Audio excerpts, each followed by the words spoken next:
Bonjour à tous, on commence avec cette info. Ça y est, le nouveau gouvernement a été annoncé ce dimanche soir par le Premier ministre Sébastien Lecornu, 2 jours après qu'il a de nouveau été nommé par Emmanuel Macron. Parmi les 34 ministres qui composent ce nouveau gouvernement, on retrouve Gérald Darmanin à la justice, Rachida Dati à la culture, ou encore Catherine Vautrin qui passe du ministère du Travail à celui des armées. Ils étaient tous déjà présents au sein des précédents gouvernements. Beaucoup de profils viennent aussi de la société civile, ce ne sont donc pas des hommes et des femmes politiques de carrière. C'est le cas du préfet de police de Paris, Laurent Nunez, qui devient ministre de l'Intérieur, ou du PDG de la SNCF, Jean-Pierre Farandou, qui est le nouveau ministre des Transports. Si vous voulez en savoir plus, on a publié la liste complète du nouveau gouvernement sur Instagram, le nom du compte c'est Hugo Décrypte. Sinon, le parti de droite Les Républicains a annoncé exclure de ses rangs les 6 ministres LR qui sont entrés dans le nouveau gouvernement, dont Rachida Dati. En fait, le parti avait annoncé ne pas participer au futur gouvernement, mais seulement apporter un soutien texte par texte au gouvernement. La prochaine étape pour le Premier ministre désormais, c'est de faire sa déclaration de politique générale à l'Assemblée nationale ce mardi. C'est un discours dans lequel il expose les grandes orientations de son programme aux députés.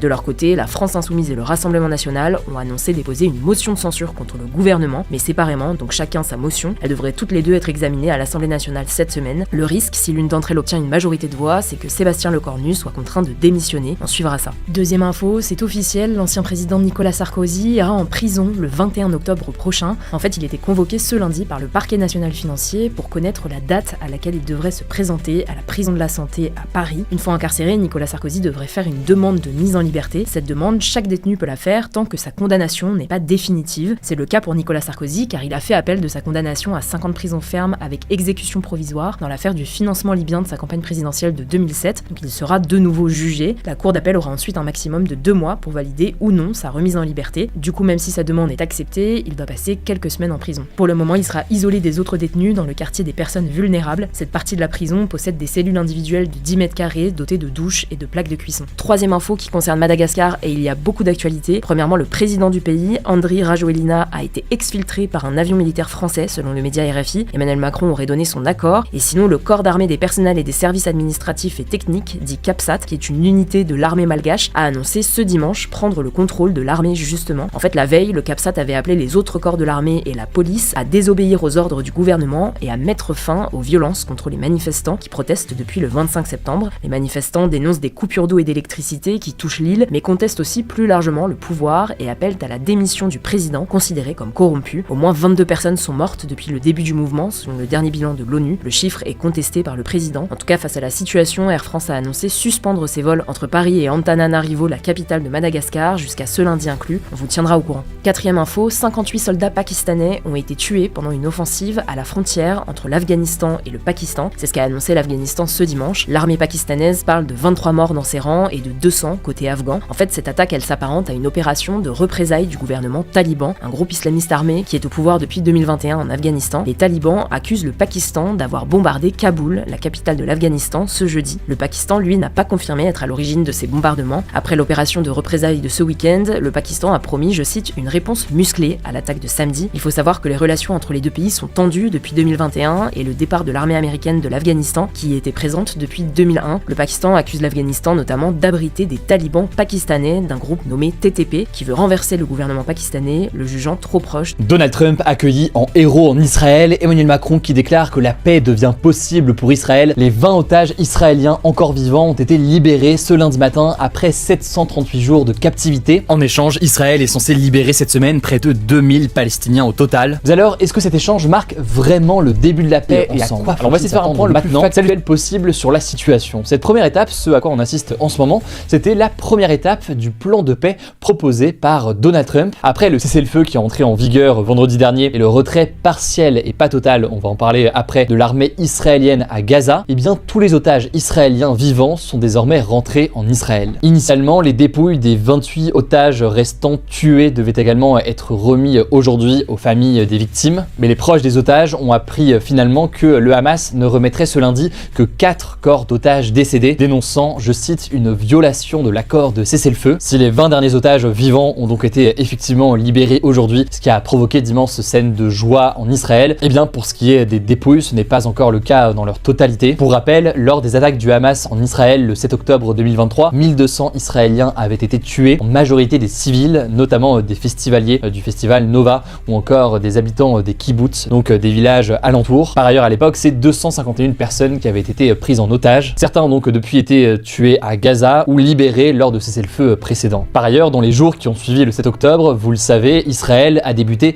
un bombardement massif de Gaza, tuant plus de 67 800 Palestiniens, en majorité des civils selon le ministère de la Santé de Gaza, dirigé par le Hamas, mais c'est des données considérées comme fiables par l'ONU et par de nombreuses ONG, voire potentiellement des données sous-estimées selon plusieurs ONG. Le territoire palestinien, vous le savez, s'est aussi retrouvé dans une situation de famine. De nombreuses ONG comme Amnesty International, Médecins sans frontières, mais aussi des États comme l'Espagne évoquent un génocide à Gaza. On a eu l'occasion d'analyser ces derniers jours l'isolement progressif du gouvernement israélien qui compte de nombreux ministres d'extrême droite qui appelaient ces derniers jours ouvertement à une colonisation de Gaza. Pour en revenir donc à ce qui s'est passé ce lundi, dans la foulée de la libération de ces otages, et avec donc ces scènes de joie de proches de ces otages en Israël, Donald Trump s'est exprimé depuis la Knesset, qui est le parlement israélien situé à Jérusalem. Alors, en échange de la libération de ces otages, Israël est censé libérer dans la semaine progressivement près de 2000 Palestiniens. Concernant les profils de ces Palestiniens, on aura l'occasion d'en reparler puisqu'il y a différentes cas de figure et différentes situations,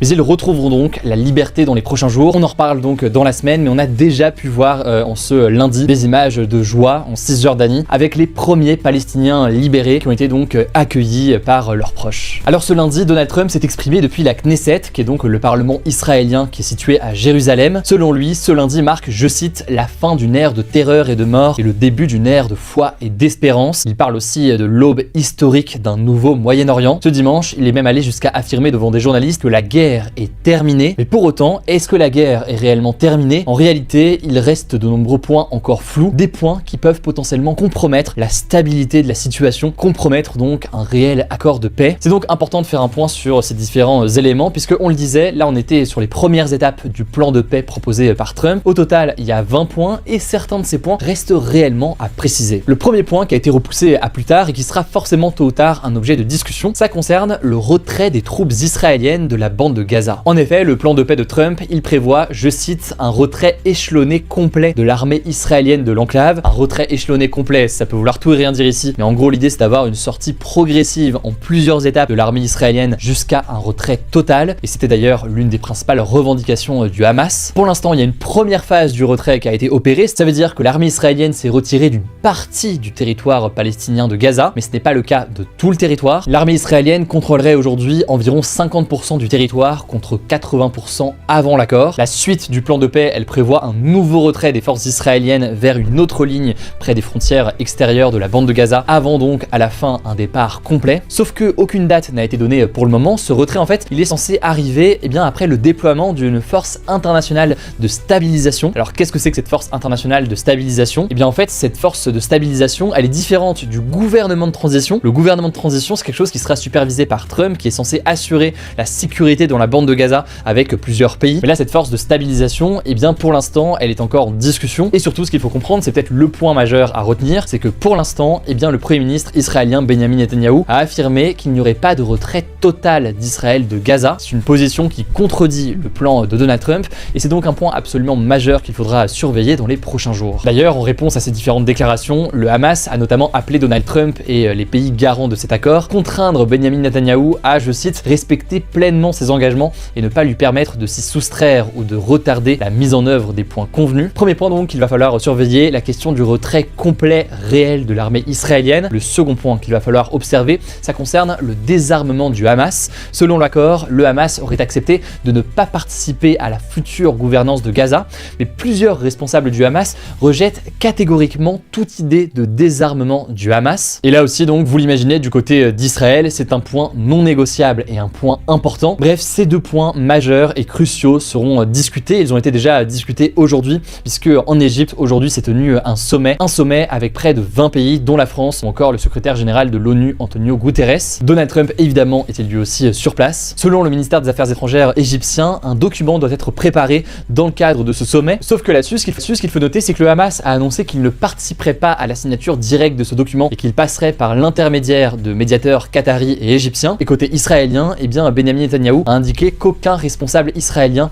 ne participerait à ce sommet. Le Premier ministre israélien qui a justifié cela par une fête juive qui débute ce lundi soir, Simchat Torah. Toujours est-il donc que ni Israël ni le Hamas ne participent directement à ce sommet. A noter par ailleurs que là on parle d'un accord de cessez-le-feu, pas d'un accord de paix. Et évidemment, il y a une différence. Un cessez-le-feu, c'est un arrêt des combats de façon davantage temporaire. C'est différent donc d'un accord de paix qui est plus long terme. En tout cas, selon Emmanuel Macron, qui est lui aussi présent au sommet pour échanger donc sur la suite, la priorité est, je cite, la reprise des opérations humanitaires à Gaza, alors que vous le savez, on en a parlé très régulièrement ces derniers jours, la situation à Gaza reste absolument catastrophique. Alors selon différentes sources citées par Reuters, entre 400 et 600 camions d'aide humanitaire devraient affluer prochainement chaque jour dans la bande de Gaza. On continuera évidemment à suivre la situation, surveiller donc dans quelle mesure le cessez-le-feu est respecté, surveiller aussi donc les négociations aussi dans les prochains jours. Et pour